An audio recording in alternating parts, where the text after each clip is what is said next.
Dans un monde où la trahison peut venir de ceux qu'on aime le plus, et où les rêves semblent parfois s'éteindre dans l'ombre, voici l'histoire d'un jeune homme dont la foi et la persévérance ont transformé l'injustice en destinée. L'histoire de Joseph n'est pas seulement celle d'un esclave devenu gouverneur, c'est celle d'un cœur qui a choisi le pardon plutôt que la vengeance.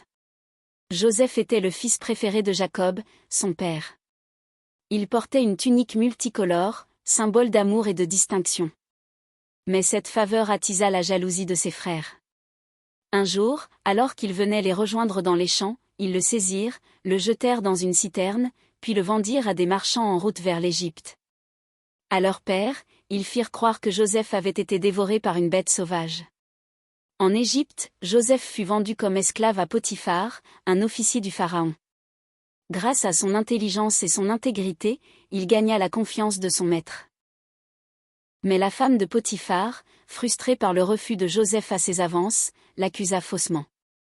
Joseph fut jeté en prison. Même là, il ne perdit pas sa foi. Il interpréta les rêves de 2 prisonniers, et ses paroles se révélèrent exactes. Des années plus tard, le Pharaon lui-même eut un rêve troublant que nul ne pouvait expliquer. On fit appel à Joseph. Il annonça que cette année d'abondance serait suivie de cette année de famine. Impressionné, le Pharaon le nomma gouverneur, chargé de préparer le pays.